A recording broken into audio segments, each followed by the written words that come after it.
I always look forward to these kinds of videos where I get to summarize my thoughts on the films about a particular year and make a list of my favorites and get an opportunity to talk about them. Recently, I had seen a couple of professional film critics put out their top 10 lists, and many were infuriated as to why they did not include their personal favorite movies of the year. And that's just stupid to me. I mean, how dare a critic watch more movies than us, right? But to me, the point of movie lists isn't just to celebrate a movie that you like, but it's to put it out there so that someone else who may not have heard about the movie could watch it. Movie lists can help you expand your canvas and push you to watch films you may not have seen otherwise. It's not always about the list of the most popular movies, though that can be there. It's my personal subjective list that you need not agree with. I just don't want any comments asking me, how did you not see this movie or how did you not see that movie? You can let me know your own list or recommend me some movies that I need to see, sure, but let's be civil in the comment section because the discourse I saw regarding some other lists were pretty nasty and hateful, and I know that you guys know much better. And now, with that long intro out of the way, let's begin with my list of my top 15 favorite films of 2022. That's right, 15. It was initially going to be 10, but I just had to talk about more films because I just loved them so much. Number 15, Decision to Leave. This is one of the most emotional and heartbreaking films of the year. At first, it may seem like an expected police procedural, but it slowly turns into a romance, and an unconventional romance.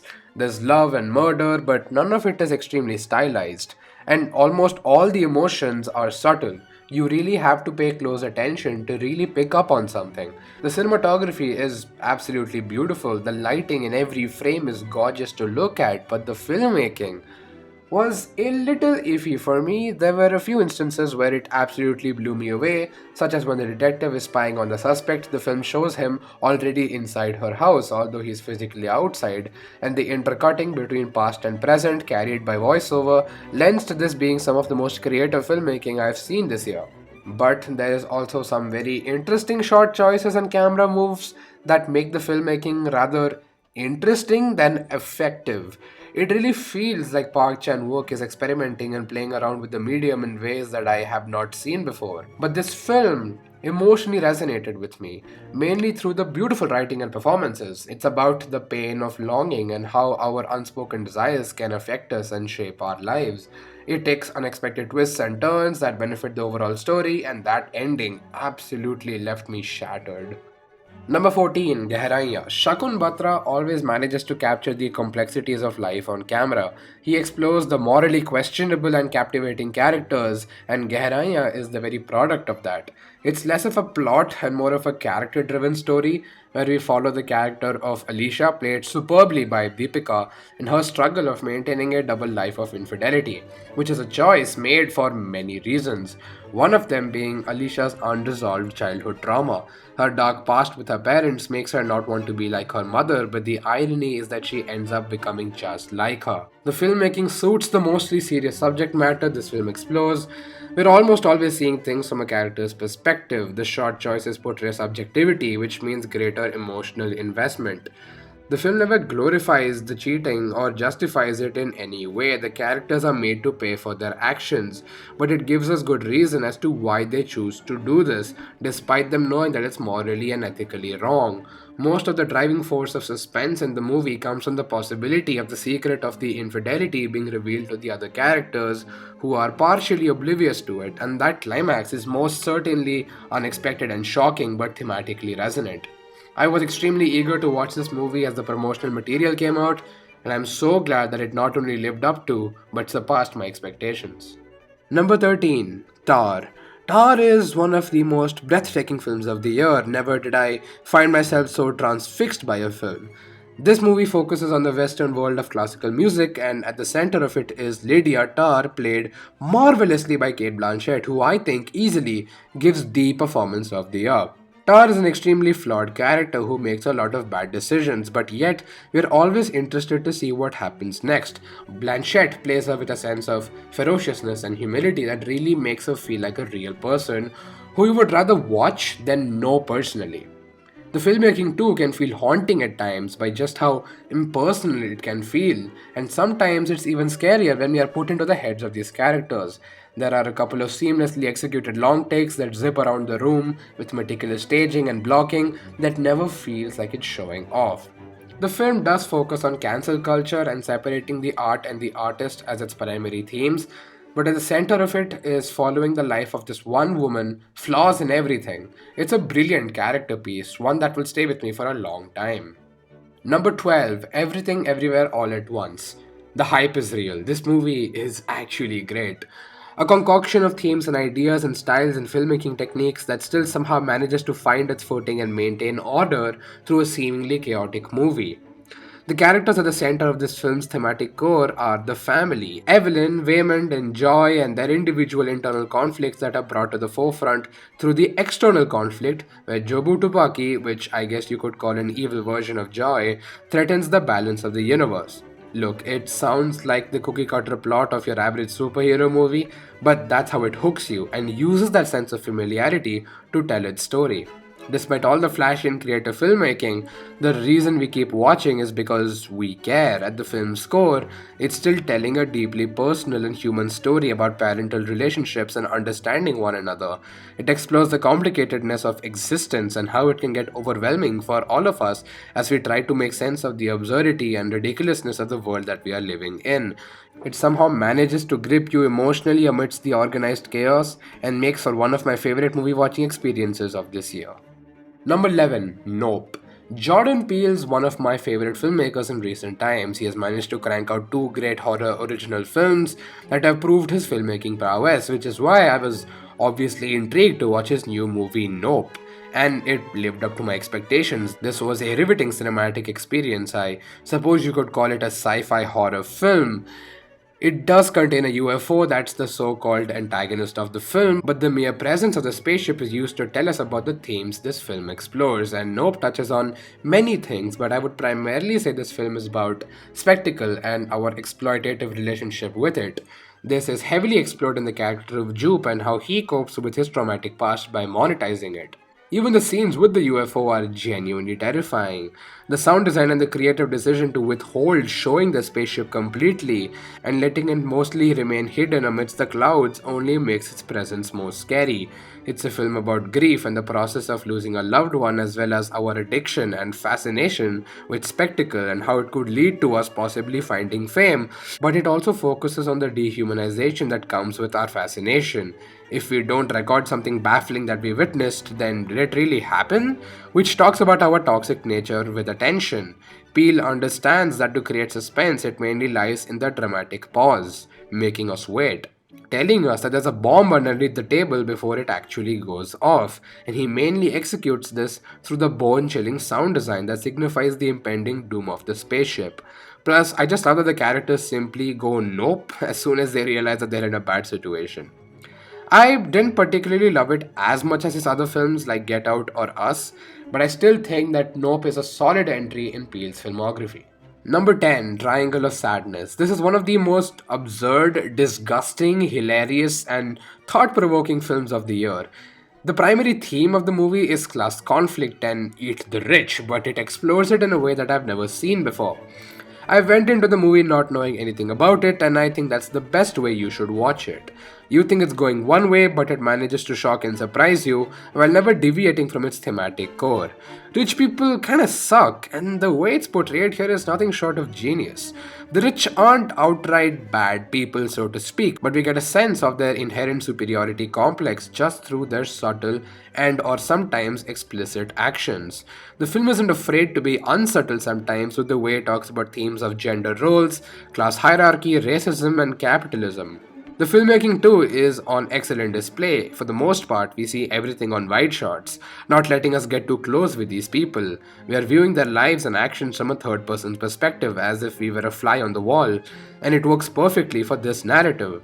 The way this film made me react, ranging from absolute hysteria to absolute disgust, is miraculous, honestly, and that ambiguous ending was just the cherry on top. Number 9, Joyland. This is one of the most beautiful and profound films that I've seen this year. It doesn't really have a plot of any kind. At its core, it's just about people. The premise is that of a member of a Pakistani family, Heather, and how he falls in love with a transgender dancer from an erotic dance theater.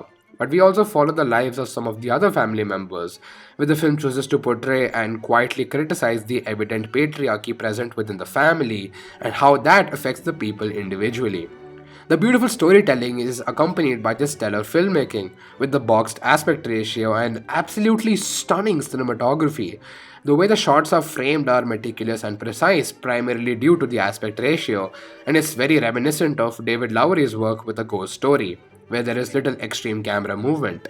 It makes us feel like a passive viewer, a fly on the wall. But many times we feel like we are right there with these people, feeling what they are feeling. The boxed aspect ratio makes the frame tighter, helping in putting us in the headspace of these characters, and that's what the film is essentially about. It's about the people and seeing how they go about their daily lives, and the idea of it seems mundane and boring, but I surprisingly found myself increasingly invested in this beautiful and well told story. Number 8, The Fablemans. Steven Spielberg essentially made a movie about himself, and that can be tricky to execute. But you also have to remember that this is Steven Spielberg we're talking about here. The film is a little cheesy at times, but never is that once a problem. It's sincere and wears its heart on its sleeve, just like a Steven Spielberg movie. And this film has the power to resonate with me on a deeper personal level because, in a way, it's not only about Steven Spielberg but also about me, as I too am an aspiring filmmaker and I can easily project myself onto the main character. The film, apart from being a family drama, is also about the magic of the movies and how we fall in love with it. It really is something to show others your work and see their reactions. This is something that I have experienced recently, and it was one of the best moments of my life. Seeing others' reaction to my movie in the dark and receiving love and appreciation for it. The film talks about the transcendental nature of cinema, how it's not real life, but how it can also depict reality, and the family dynamics ground the film and maintain its focus on the people. It's basically Steven Spielberg's autobiography, and I loved every second of it. Number 7, Glass Onion. Ryan Johnson is one of the best directors working today, and Knives Out was one of the best and most original murder mystery thrillers I had ever seen. Which is why I was obviously excited for its sequel, Glass Onion. And I'm happy to say that Ryan Johnson absolutely delivered. You really have to carefully pay attention to every little detail when watching this film. Anything that might seemingly seem inconsequential is planned carefully. And if you have been paying close attention, then your engagement will be rewarded. Again, the power of editing is that you get to choose what you want to show, and that is used to show several things out of context until later you're revealed the full story, and it absolutely blows your mind. This film completely blew my mind. Ryan Johnson has everything planned out and manages to surprise you, but it feels right for this story and these characters. And Ryan Johnson creates some of the most eccentric cast of characters. He focuses on how dumb rich people can be and how people are willing to stab you in the back. Ryan and the entire cast are just having too much fun. Daniel Craig, especially, is having an absolute riot playing Benoit Blanc. I just love how, no matter how much I think I may know about the character, the film pulls me from under the rug and reveals new information that was right in front of me, but I never saw it. That's the magic of these Knives Out movies. I honestly really dislike the fact that it had such a limited theatrical release, but still, Glass Onion made for one of the most thrilling cinematic experiences of the year, no doubt. Number 6, Avatar: The Way of Water. Everyone, including me, thought it was a ridiculous idea to make 4 sequels to Avatar. Never did I think I would actually want more Avatar movies, but here we are. James Cameron did it, ladies and gentlemen. The madman has still got it in him to make some of the best blockbusters. This not only works as a standalone film but as a sequel to its predecessor by exploring similar themes of systemic oppression against the environment, but we get to see how the characters we know have grown and are tasked with the responsibilities of being parents. We get to see life from the perspective of the children as well and their own individual struggles and problems of growing up and fitting in. Amidst all this is the large scale action and stakes, which are grounded by the relatable characters that we have grown to care about. Cameron pushes technology forward and continues to amaze me with the visual effects like he always does with every film of his. Never once was I taken out of the immersion the film had so wonderfully created. I actually cannot wait to see what Cameron has to offer in the upcoming sequels because the first two films in the series have gotten me hooked. Number 5, The Banshees of Inisherin. Martin McDonough had made one of my favorite films that had left me absolutely speechless with Three Billboards Outside Ebbing, Missouri. He returns again with The Banshees of Inisherin, and I'd heard wonderful things about it. But man, was I not at all expecting this. The story is simple. It's about the falling out of two best friends, but there's more to that. The storytelling approach is slow and patient, and that could have made the film boring, but I found myself absolutely glued to the screen with no understanding of the time passing by. We are made to realize and understand the perspective of both friends. We really get to sit with the grief of Colin Farrell's character and feel bad for him as he mourns about his lost friendship, whereas we are also made to understand his former friend Colum's reasoning for ending the friendship, which ties into the film's greater themes of existentialism and wanting to be remembered. But it also taps into our core human emotions of loneliness and isolation and how that can affect us and change who we are. Towards the end, this really does become a meditative and depressing film where we don't know where our loyalties lie. But we are sure as hell engaged emotionally. There aren't any exterior stakes. But the personal stakes feel grand as it's just the survival of a friendship. The Banshees of Inisherin really lived up to the promise of being one of the best movies of the year. Number 4, The Northman. This was one of my most anticipated movies of the year, and I'm extremely glad that it delivers. A masterpiece about generational revenge and the tragic consequences of making the choice of vengeance.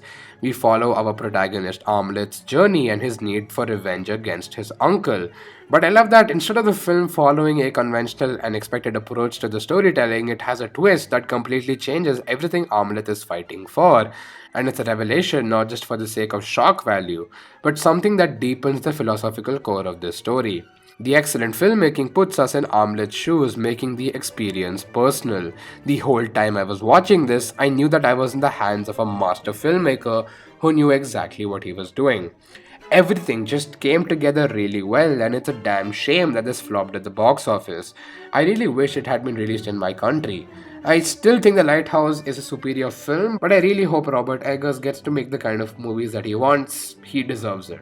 Number 3, we're now reaching the top 3. Top Gun Maverick. This is a better, mature, and more emotionally complex sequel that takes whatever worked in the first film and uses it to fuel the internal conflict of the main character. Maverick is still traumatized by the events of the original film, and we see how that still affects him decades later in this movie, and how that is his internal flaw that leads to him making more bad decisions. It doesn't just contain great characters, it also contains some of the best filmmaking and screenwriting that I've seen this year. The character dynamics and philosophical conflicts that are at play here make for not just a thrilling, but emotionally engaging film where you get to learn, understand, and care about the characters. So when it's time for the big action set pieces, it's still grounded in emotion, so we are given a reason to care. This film's third act is probably the best I've seen in recent memory. The way it's all set up from the beginning of the film, there's a lot of tension and anticipation as to how it will go because we know exactly what the plan is. But knowing it's a movie and movies thrive on conflict, we know it's not always gonna go as planned. And since we care about the characters, we are invested to see them overcome their external and internal challenges. The filmmaking and sound design go hand in hand to create an absolutely rollicking experience. Watching this in the cinema hall is probably one of the most cherished theatrical viewings I've ever had watching a movie. It rightfully deserves all the love and praise it's been receiving, in my opinion, and is simply an outstanding achievement. And number 2 is The Batman. This film gives me hope for the future of comic book movies. My most awaited film of the year was most definitely worth the wait and hype. This is what happens when you let talented people do their thing. I love Matt Reeves' vision for this interpretation of Batman and Gotham City. It feels rooted yet also uniquely fresh in its own way. Greg Fraser's beautiful cinematography, aided by the meticulously crafted sets and excellent use of the volume, made for some of the most beautiful looking frames ever put to film.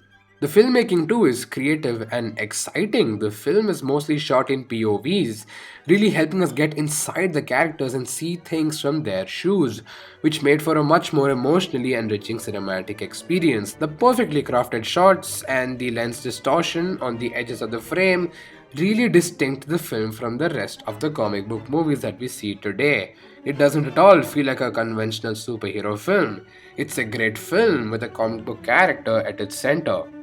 At the core of all this, the reason this film is one of my favorites is because in the end it's a personal story about the character of Bruce Wayne and his relationship with the city of Gotham. We get to see how Bruce has been affected by his past and how his inability to move on, his persistence to use his trauma as a driving force for justice, makes him who he is. Batman is probably tied with Spider Man as my favorite superhero, and it's primarily because of his psychology, which this film explores, and I love that. It's about how Bruce's identity has not only been shaped by his past but also by Gotham, how it has taken everything away from him and has also given him enough reason to fight for it. The villain Riddler, too, is born out of Gotham's corruption and helps Batman grow as a person, from symbolizing fear to inspiring hope. This film also personally affected me. My last short film, The Gotham Bat 2, was a passion project of mine for years, and the look and feel of this film was heavily inspired and borrowed from when we were making the film. It resonated with me on a level where it began bleeding onto my work. The Batman was my most anticipated film of the year, and it absolutely, positively 100% delivered. And before I say what's at first place, here is a list of some honorable mentions that would have made it onto the list for sure if it weren't for films that are actually in the top 15. Mind you, these honorable mentions are not ranked in any particular order. Mani Ratnam's magnum opus passion project Ponniyin Selvan Part 1. The initially little unknown film that gained tons of success, Kantara. The colorful and creative Hindi adaptation of Run Lola Run with Loop Lapeta. Amir Khan's return to the big screen with the heartfelt Lal Singh Chadha. Rishi Kapoor's profound swan song with Sharma Ji Namkeen. Anurag Kashyap's return to the cinematic landscape with the thrilling Dobara. A familiar gangster story told in a unique way with Vendatanandita Card, the absolutely delightful and endlessly entertaining Monica Oh My Darling, the new addition in Lokesh Kanagaraj's universe with the excellently crafted mass masala movie Vikram, Sanjay Leela Bhansali's return to the big screen with a brilliant commercial film carried by the unforgettable performance by Alia Bhatt with Gangubai Kathiawadi, and Guillermo del Toro's sincere adaptation of Pinocchio with breathtaking stop motion animation that explores universal themes we all can relate to. And for number one, as you all may probably already have figured it out by now, RRR. Very few blockbusters manage to surprise me, really surprise me, in terms of the large scale that they are aiming for, and I just feel proud that an Indian movie made me feel that way. This film had two big Indian superstars at its center.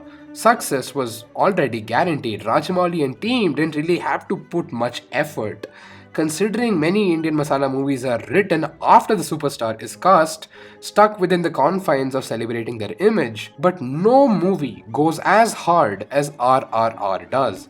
It doesn't hold back one bit. It isn't afraid to execute a completely bonkers idea and pulls it off with such conviction that it's simply awe-inspiring. Plus, you know a movie's amazing when I'm still learning new things and finding little details on my seventh rewatch. It's already a classic. There are countless iconic moments that will not leave my mind. I have not been able to stop thinking about it and gushing over this movie ever since the first time I watched it in theaters. Let me just put into perspective how obsessed I am with this movie. I've seen it 7 times in total, I saw it thrice in theaters, I listen to the songs and the background score of this film every day on loop, so much so that if you play the background music of any scene, I can tell you which scene it is from. And although I do not speak Telugu, I have memorized all of the songs in Telugu, and I have even memorized most of the Hindi version of the songs well because I can speak Hindi and the dub isn't that bad. I can tell you the entire story of this movie linearly without missing one detail because every scene flows beautifully into the next. I can even tell you a lot of the dialogue I remember by heart. I have made 6 videos on this film and I have more in store. I know the beats of every action scene by heart, not just what happens but how the music is accompanying it. I rewatch many of the scenes on YouTube almost every day, and with every rewatch I always notice little details that I never caught in my previous watches that only enhances the quality of this movie more. And I am pretty sure that in my next rewatch I will have more things to obsess over.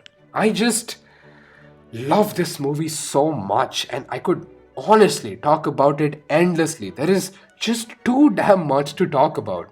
And I really cannot wait to see what Rajamouli does next, because this man has set the bar for Indian blockbusters really damn high.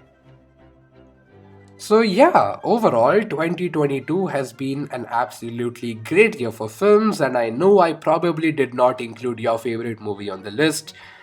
But come on, just give me a break. I tried to catch up to everything that interested me, and there were just too many movies for me to watch. So I'm sorry that I could not watch or include your favorite movie on the list out of the 37 2022 movies that I could watch. Comment down below your own personal list or your own favorite movies from 2022. I would love to talk about them. And it has not only clearly been a wonderful year for film, but a terrific year for the channel. And for my own creative journey, I have made more movies and videos than I have ever in any other year. And I hope that I get to make more next year. We crossed milestones in viewership and subscribers this year, and that's all thanks to all of you guys who watched and supported the channel. There were duds and there were hits, but I'm going to keep working for as long as I need to. 2023 seems like a promising year for the movies, and I cannot wait to see what cinema has to offer us next. Thank you so much for watching. Please like, share, subscribe, and support the channel. This was a passion project of mine, so to speak, to make this video, and I really had to get through a lot of movies, but it certainly was a rewarding experience. So yeah, please do help me out by supporting the channel if you like what you saw, and for more, just go check out the other short films and videos on the channel.